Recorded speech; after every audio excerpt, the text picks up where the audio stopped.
Hello UPSC aspirants, my name is Shambhavi. Hope you all are doing well. So यहाँ पे आज हम लोग इस respective chapter from class 7th history book जिसको रेफर करें दैट इज NCERT, उसका chapter number 5 rulers and buildings की एक्सरसाइज को यहाँ पर आज हम लोग सॉल्व आउट करेंगे. ठीक है, ग्रेट. सो मैं बिना टाइम वेस्ट करे आपको लेके चलती हूँ यहाँ पर नीचे एक्सरसाइजेस की तरफ और जहाँ पे हम लोग इनको सॉल्व आउट करेंगे. ठीक है, great. So from here starts my very first topic और माई मतलब इसमें जो डिफरेंट क्वेश्चन हैं उनको हम लोग सॉल्व आउट करेंगे. इन क्वेश्चंस के आंसर्स जो हैं और एक्चुअली इन क्वेश्चंस के बारे में हम लोग ऑलरेडी स्टडी आउट कर चुके हैं जब मैंने इसका डिटेल्ड वीडियो बनाए थे तब. ठीक है, सो उस डिटेल्ड वीडियोस को आप चाहें तो आप रेफर आउट कर सकते हैं और वहाँ पे आप इन पर्टिकुलर चीज़ों को एक बार दोबारा से जाके स्टडी आउट कर सकते हैं इफ़ यू वांट आउट. ठीक है, great. So let's get started on. So start करते हैं वेरी फर्स्ट क्वेश्चन से और मेरा वेरी फर्स्ट क्वेश्चन है कि हाउ इज़ द 1 सेकेंड या how is the tribute principal of architecture different from the arcuate. ठीक है, आप यहाँ पे ये हमारा जो रिस्पेक्टिव क्वेश्चन है दिस आज तो ऐसे हम लोग से क्वेश्चन एक्चुअली है कि जो ट्रिब्यूटी प्रिंसिपल था आर्किटेक्चर का वो आर्क्यूएट प्रिंसिपल से कैसे डिफरेंट, मतलब क्या डिफरेंट है उन दोनों प्रिंसिपल्स में. ठीक है, देखो इसका आंसर कुछ ऐसे है कि जो ट्रिब्यूटी प्रिंसिपल था आर्किटेक्चर का वो आर्क्यूएट से सबसे पहले डिफरेंट था. ये हम लोग जानते हैं, राइट, हम लोगों ने स्टडी आउट किया है. तो ट्रिब्यूटी प्रिंसिपल में क्या होता था, जैसे कि रूफ्स मतलब छतें जो होती थी, दरवाजे, विंडोज़, ये सारी की सारी बनाई जाती थी. उनमें हॉरिजॉन्टल बीम डाला जाता था, हॉरिजॉन्टल बीम और उसके अक्रॉस 2 वर्टिकल कॉलम्स बनाए जाते थे. राइट, तो इस तरीके से यहाँ पे ये ट्रिब्यूटी जो प्रिंसिपल था आर्किटेक्चर का इस तरीके से पर्टिकुलरली यूज़ होता था. जो रूफ्स, डोर्स और जो विंडोज़ वगैरह होते थे उनमें हॉरिजॉन्टल बीम डाली जाती थी 2 वर्टिकल कॉलम्स के अक्रॉस. ठीक है, लेकिन ये जो आर्क्यूएट प्रिंसिपल है आर्किटेक्चर का इसमें जो वेट है और जो आर्क्यूएट प्रिंसिपल है आर्किटेक्चर का उसमें क्या होता है, इसमें जो वेट होता है ना, जो भी स्ट्रक्चर का जो भी डोर्स वगैरह या विंडोज़ वगैरह के ऊपर लगाया जाता है वो आर्च मतलब ऐसे हाफ से भी सर्कल टाइप के शेप्स होते हैं, उन आर्चेस की हेल्प से कैरी आउट होता है. ठीक है, तो ये डिफरेंस था एक ट्रिब्यूटी प्रिंसिपल और आर्क्यूएट प्रिंसिपल में. क्योंकि ट्रिब्यूटी प्रिंसिपल आर्किटेक्चर का है जो उसमें क्या होता है, उसमें रूफ, डोर्स, विंडोज़ ये सब बनाई जाती हैं जिसमें हॉरिजॉन्टल बीम्स और 2 वर्टिकल कॉलम्स के अक्रॉस डाली जाती हैं. ठीक है, और आर्क्यूएट प्रिंसिपल जो आर्किटेक्चर के उसमें जो वेट है सुपर स्ट्रक्चर्स का जो डोर्स और विंडोज़ के वगैरह पे होता है वो आर्चेस के थ्रू हेल्प से कैरी आउट उसको किया जाता था. ठीक है, तो ये हमारा वेरी फर्स्ट क्वेश्चन होता है यहाँ पे फिनिश, दैट इज कि how is the trabeate principle of architecture different from the arcuate. ठीक है, ग्रेट. नेक्स्ट क्वेश्चन हमारा यहाँ पे स्टार्ट होता है that is what is are shikhara. Shikhara क्या होता है, shikhar, actually it's not shikhara, I am sorry, it's shikhar. Shikhar क्या है. अच्छा, मैंने आपको यहाँ पे वीडियो नंबर 1 में इस चैप्टर के मैंने बताया था कि एक हाईएस्ट रूफ था हिंदू टेम्पल का. हिंदू टेम्पल्स जो होते हैं उसका जो सबसे ऊंची छत, एक सबसे ऊंची जो हाईएस्ट रूफ होती है उसको बोलते हैं हम लोग शिखर. ठीक है, तो ये मैंने आपको बताया था कि जो राजा राजेश्वरा टेम्पल था, ठीक है, तंजावुर में, उसमें उस टाइम पे सबसे टॉलेस्ट शिखर उस रिस्पेक्टिव टेम्पल में थी. ठीक, तो उसको कंस्ट्रक्ट करना आसान नहीं था, उसको बनाना बिल्कुल भी आसान नहीं था क्योंकि उस समय कोई भी क्रेन्स वगैरह नहीं होते थे. तो इस रीज़न की वजह से उसको बनाना आसान नहीं था. तो उसमें क्या किया था, एक जो 90 टन्स जो स्टोन था उसको एकदम वहाँ टॉप तक, शिखर तक ले जाना था. तो काफ़ी ज़्यादा हैवी हो जाता था उस चीज़ को मैनुअली लिफ्ट आउट करना. राइट, तो ये शिखर क्या होता है, एक हाईएस्ट रूफ टॉप होता है हिंदू टेम्पल्स का. ठीक है, ग्रेट. तो ये लाइक मतलब प्रीवियस टाइम में सबसे ज़्यादा ये हाईएस्ट जो शिखर था, वो टॉलेस्ट शिखर जो था वो था राजा राजेश्वरा टेम्पल का. Great. Third, what is pietra dura. अब ये पीत्रदुरा क्या है, ठीक है, इस चीज़ को हम लोग समझते हैं, इसको आंसर करते हैं. See, Pietra is a colored hard stones placed in the depression carved into marble of sunshine. अच्छा, ये देखिए यहाँ पे ये जो पीत्रदुरा था ये कुछ कलर स्टोन्स वगैरह जो थे उनको कलर किया गया था. ठीक है, और उनको प्लेस आउट किया गया था और डिप्रेशंस में इनको कार्व किया गया था मार्बल और सैंड स्टोन की हेल्प से. ठीक है, उससे बहुत अच्छे अच्छे ब्यूटीफुल और पैटर्न्स बनाए जाते थे। ठीक है, तो जहाँ पे जो एम्परर शाहजहाँ का जो थ्रोन था उसके पीछे एक वहाँ पे सीरीज थी पित्रादुरा की। ठीक है, तो वहाँ पे बहुत सारे लेजेंडरी ग्रीक गॉड्स जो थे, जैसे कि ऑर्फियस, उनकी पूरा वो बनाया गया था, वो लूट प्ले करते हुए उनको बनाया गया था, राइट। तो ऐसा बिलीव किया जाता था कि ऑर्फियस म्यूज़िक जो है वो बहुत ज़्यादा काम होता था, तो इतना ज़्यादा मतलब किसी को भी वो काम कर सकता था। ठीक है, तो बहुत पीसफुल म्यूज़िक होता था।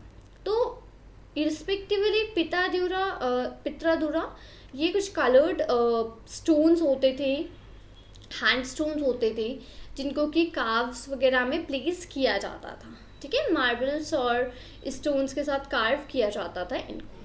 ठीक है, great. Now was my question before that what are the elements of a Mughal Charbagh garden. Mughal Charbagh garden के क्या एलिमेंट्स हैं, अब इसको समझते हैं हम लोग। ठीक है, अब चारबाग गार्डन्स वो गार्डन्स थे जिनको प्लेस किया जाता था रेक्टेंगुलर वॉल्स में। मैंने आपको बताया था कि जो रेक्टेंगुलर वॉल्स होती थी उनको आर्टिफिशियल चैनल्स की हेल्प से 4 क्वार्टर्स में डिवाइड किया जाता था, 4 खांचों में उसको डिवाइड किया जाता था, राइट। जो भी रेक्टेंगुलर वॉल्स होती थी और आर्टिफिशियल चैनल्स के थ्रू उनको डिवाइड किया जाता था। तो ये जो गार्डन्स होते थे ये काफ़ी मतलब ये जो होते थे इनको चारबाग कहा जाता था, क्योंकि इसमें 4 गार्डन्स होते थे। ठीक है, और उनको काफ़ी सिमेट्रिक, काफ़ी इक्वली डिवाइड किया जाता था क्वार्टर्स में। ठीक है, तो इसलिए इसको यहाँ पे ये बोला जाता था चारबाग गार्डन। तो चारबाग गार्डन इसमें क्या होता था, इसमें बहुत सारे वेरिएशंस होते थे, जो कि हिस्टोरियंस वगैरह की बहुत सारी चीज़ें होती थी जो डिस्क्राइब करती थी इसको रिवर फ्रंट गार्डन। तो यहाँ पे ये सब चीज़ें तो जो थी यहाँ पे मिडिल में थी चारबाग के, बट उसके एजेस पे थी। ठीक है, रिवर के काफ़ी ज़्यादा क्लोज थी।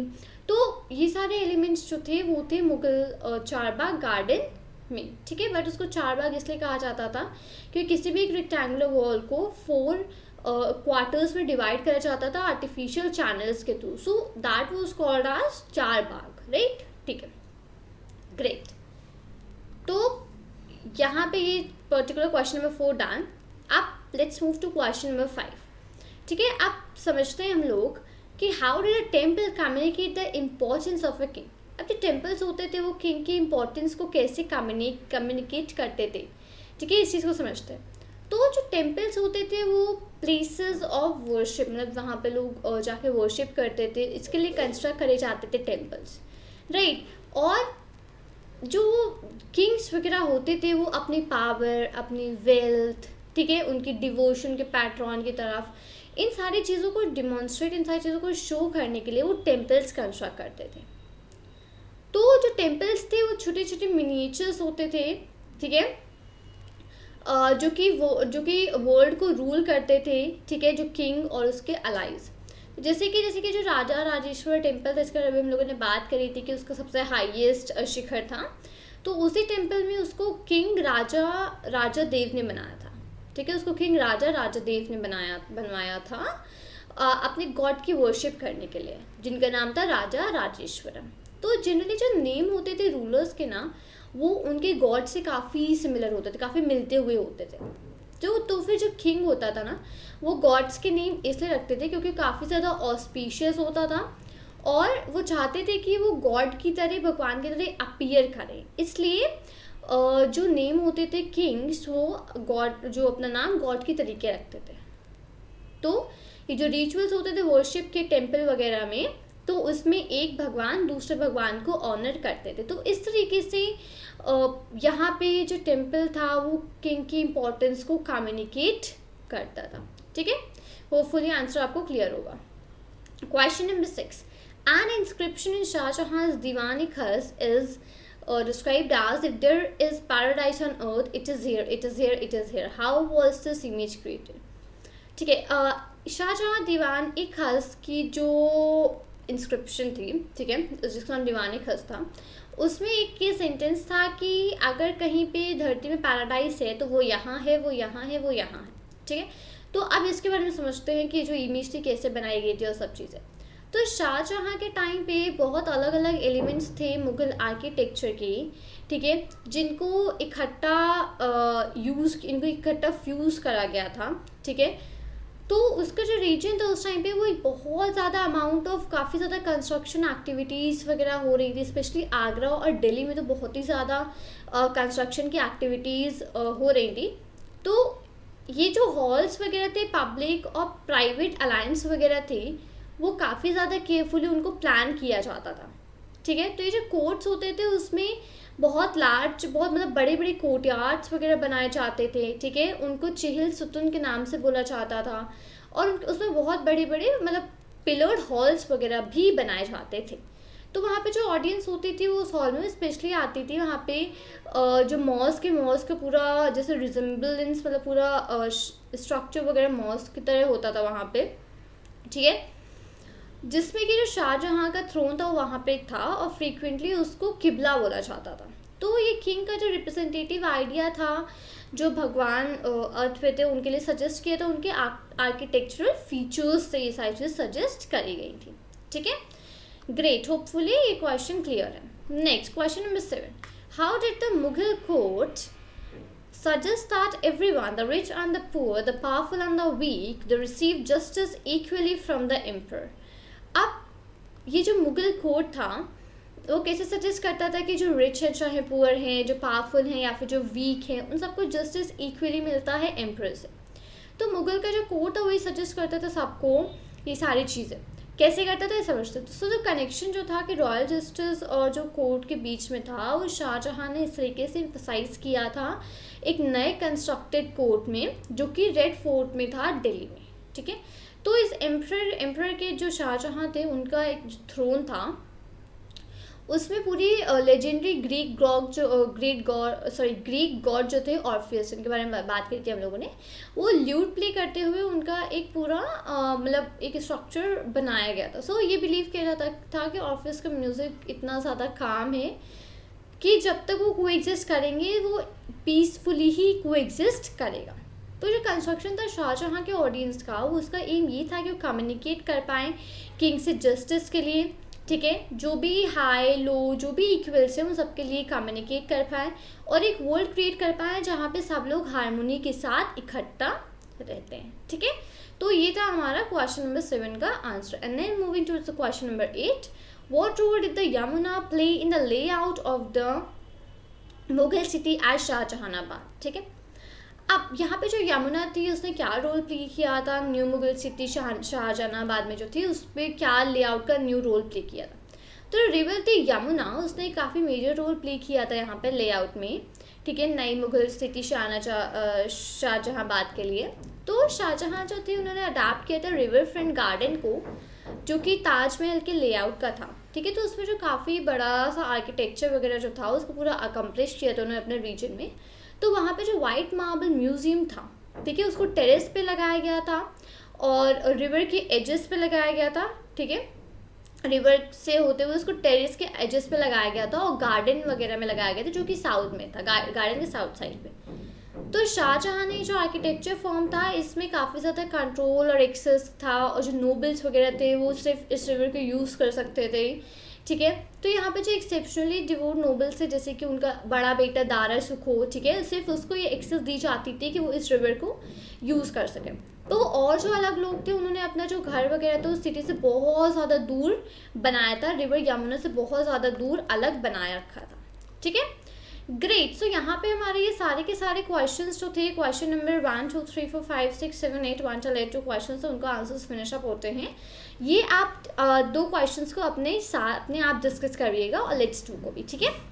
ग्रेट। सो यहाँ पे हमारा चैप्टर नंबर 5 होता है फिनिश। तो होपफुली आपको ये सारी चीज़ें अच्छे से समझ में आई होंगी और सारी अपने डिटेल्स भी नोट डाउन करी होंगी यहाँ पे।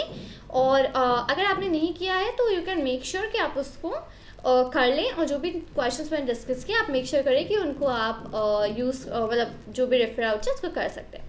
So this is all for this video. Till then, thank you and take care. Jai Hind.